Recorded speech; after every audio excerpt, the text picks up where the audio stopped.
मैं doctor R K Agarwal ABC of homeopathy channel में आप सबका स्वागत करता हूं। आज मैं एक ऐसे विषय को लेकर आया हूं जिससे हमारे देश की अधिकांश जनता जो है बहुत परेशान है। वो रोग है डायबिटीज़, मधुमेह। आज मधुमेह हर परिवार के अंदर एक दो आदमी आपको मिल जाएंगे जिनको मधुमेह है। मधुमेह का जो मेन कारण है वो हमारा है आलस्य। हम कुर्सी के ऊपर तो 8 घंटे घूमते हैं, लेकिन पैदल हम 1 घंटा नहीं घूमते। इसका मुख्य कारण हमारा भोजन भी है। हमारा जो भोजन है वो दूषित हो चुका है। दूषित किस आधार पे हो चुका है? क्योंकि हम जो है पाश्चात्य सभ्यता की ओर अग्रसर हो रहे हैं, जिसके अंदर जो है ऑर्डर करते हैं और बाज़ार से सब्जियां और खाना और मैदे की रोटी मंगा लेते हैं और बैठ के खा लेते हैं, जिससे कि हमारा अग्नाशय है जो पैंक्रियाज है उसको डाइजेस्ट नहीं कर पाता और जिससे कि उसमें स्वेलिंग आ जाती है। और स्वेलिंग आने से जो रस निकलने चाहिए, जो हमारे पैंक्रियाज सिक्रेशन करता है, इंसुलिन और पैनक्रियाटिक जूस, क्योंकि पैनक्रियाज एक ऐसा हमारा ऑर्गेन्स है जिसकी लंबाई 6 से 8 इंच के करीब होती है। उसके अंदर यदि वो जूस बाहर नहीं निकलता, पैनक्रियाटिक जूस नहीं निकलता, तो वो जो जूस अंदर रहता है पैनक्रियाज के अंदर, वो पैनक्रियाज को ही डाइजेस्ट करना शुरू कर देता है।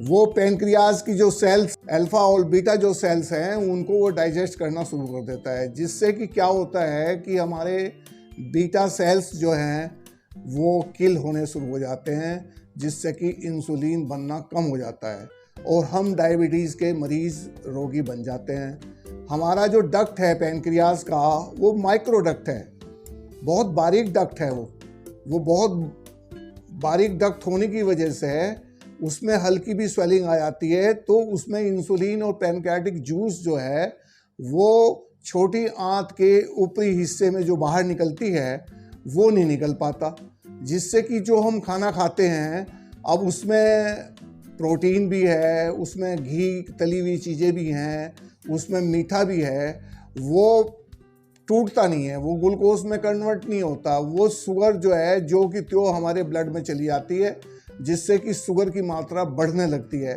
और पेशाब के अंदर भी शुगर आनी शुरू हो जाती है, जो कि हमारे शरीर के लिए बहुत हानिकारक है। तो इसका मुख्य कारण जो है वो हमारा खान पान है और हमारी दिनचर्या है। हमारी दिनचर्या जो है वो ठीक नहीं है। हमें अपनी दिनचर्या को तो बदलना ही पड़ेगा इस रोग से छुटकारा पाने के लिए। और हमारे खान पान में दोष आ गए हैं।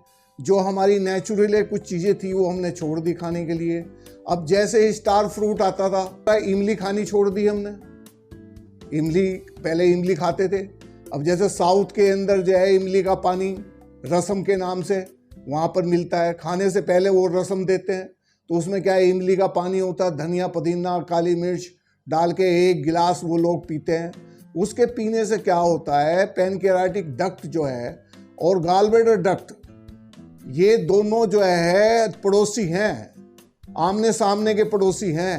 अगर गॉलब्लैडर बीमार होता है तो पैनक्रियाज वैसे ही बीमार हो जाता है, क्योंकि बाइल डक्ट जो है वो बिल्कुल उसके अंदर से ही खुलता है। दोनों जो है आसपास होने की वजह से उसकी वजह से पैनक्रियाज बीमार हो जाता है। तो पैनक्रियाज में स्वेलिंग आती है तो पैनक्रियाटिक का जूस बाहर नहीं निकल पाता, जिससे कि हमारा जो बीटा सेल्स हैं वो ख़त्म होने शुरू हो जाते हैं, वो डाइजेस्ट होने शुरू हो जाते हैं और इंसुलिन नहीं बनता, जिससे कि हम बीमार रहते हैं। इसमें 2-3 फल खाना चाहिए। एक तो है हमारी इमली। हमें इमली की चटनी, इमली का रस, इमली के पानी, ये इसका सेवन जरूर करना चाहिए। दूसरा है स्टार फ्रूट। स्टार फ्रूट जो है वो हमें खाना चाहिए। दूसरा है पाइनएप्पल का भी सेवन करना चाहिए। तीसरा है वो झाड़ी के बेर, वो जो छोटे छोटे बेर लाल रंग के जो मिलते हैं वो भी पैनक्रियाज के लिए बहुत लाभकारी हैं। पहले बहुत लोग खाते थे कि सड़कों पे लगते थे पेड़, जाते आते लोग तोड़ के खा लेते थे, तो उसकी वजह से जो है हमें जो रस मिलने चाहिए थे वो रस मिलते रहते थे और पैनक्रियाज के ऊपर जो कैल्सिफिकेशन होता था वो नहीं हो पाता था। जब वो कैल्सिफिकेशन नहीं होता था तो डक्ट खुला रहता था, तो उसमें से पैनक्रियाटिक जूस और इंसुलिन जो है वो निकलती रहती थी, और जिससे कि हमारा खाना जो है वो कन्वर्ट हो जाता था पेप्टोन और प्रोटीन के अंदर और ग्लूकोज के अंदर, जिससे कि हम शुगर के पेशेंट नहीं बनते थे। दूसरा, हमारी दिनचर्या पैदल चलने की थी। हम 3-4 किलोमीटर तो सुबह उठते ही पैदल जाते थे, क्योंकि जंगल में जाते थे। तो ये सारी व्यवस्था हमारी चेंज हो गई, जिसकी वजह से हम आज शुगर की इस भयानक बीमारी से पीड़ित हैं। इस बीमारी से छुटकारा पाने के लिए कुछ औषधियों का भी सेवन किया जा सकता है, और दिनचर्या को भी बदला जा सकता है, और खाने के अंदर कुछ सुधार लाना चाहिए। पाइनएप्पल को आप काट के भी खा सकते हैं, पाइनएप्पल जूस भी पी सकते, इमली भी खा सकते हैं, इमली का पानी भी पी सकते हैं, इमली की चटनी बना के खा सकते हैं। रोज़ नहीं खा सकते तो 1 हफ्ते में 1 बार जरूर खाएं। इसके बाद होम्योपैथिक में इसका बहुत सुंदर ट्रीटमेंट है, जिसको आप लेके इस बीमारी से जो है आप छुटकारा पा सकते हैं। अब जैसे 100 पीपी आपकी 140 हो गई, और आप एक डॉक्टर के पास गए, और 140 से आपकी 150 या 160 आपकी टेस्टिंग आ गई, तो वो तुरंत आपको गोली चिपका देगा उन्हें ये गोली खाओ जी। अब वो जो पैनक्रियाज पहले तो बीमार था ही, और वो गोली खाने से और बीमार हो गया, और जब तक वो जिंदा है उसकी ना तो वो गोली छूटेगी, और आज 1 गोली खा रहा, कल को 2 गोली खा रहा, फिर इंसुलिन लेगा, फिर इंसुलिन की मात्रा बढ़ती चली जाएगी, फिर आँख के अंदर ग्लूकोमा हो जाएगा, फिर किडनी खराब हो जाएंगी, हड्डियाँ कमज़ोर हो जाएंगी, चलना फिरना बंद हो जाएगा। ये नहीं खाना, वो फल नहीं खाना, ये मीठा फल है, ये खट्टा फल। तो कहने का तात्पर्य ये है कि उनके यहाँ इसका कोई ट्रीटमेंट नहीं है, कोई भी ट्रीटमेंट नहीं है, क्योर तो है ही नहीं। इसको क्योर करने के लिए आपको अपनी दिनचर्या और खान पान पे बहुत ध्यान देना पड़ेगा। ये असाध्य रोग नहीं है, ये साध्य रोग है। इसमें आपको अपना थोड़ा सा ध्यान रखना पड़ेगा, और उसमें जो मेन औषधि है होम्योपैथिक के अंदर, उसमें आप नेट्रम सल्फ 200 की 1 डोज सुबह 1 शाम, नेट्रम सल्फ 200 की 1 डोज सुबह 1 डोज शाम, और नेट्रम फॉस 3x बायोकेमिस्ट्री की दवाई, नेट्रम फॉस 3x उसकी 4 गोली 2 बार आप नियमित रूप से लें। दूसरा क्या है, इसके अंदर 2 मदर टिंचर हैं, सीजियम जैम्बोलियम और जिमिनिया सविस्टा। ये क्यों पोटेंसी के अंदर आप इसकी 10-10 बूंद पानी में डाल के 3 बार लें इसको नियमित रूप से।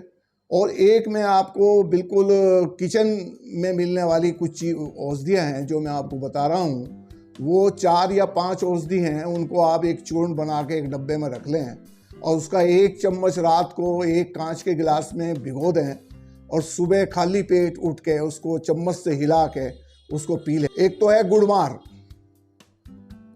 गुड़मार पत्ती आती है, गुड़मार की पत्ती, जामुन की गुठली, अजवाइन और मेथी दाना, ये 4 औषधियाँ जो हैं मिक्सी में ग्राइंड करके रख लें, और उसका 1 चम्मच रात को भिगोएं और सुबह उसको पी लें नियमित रूप से।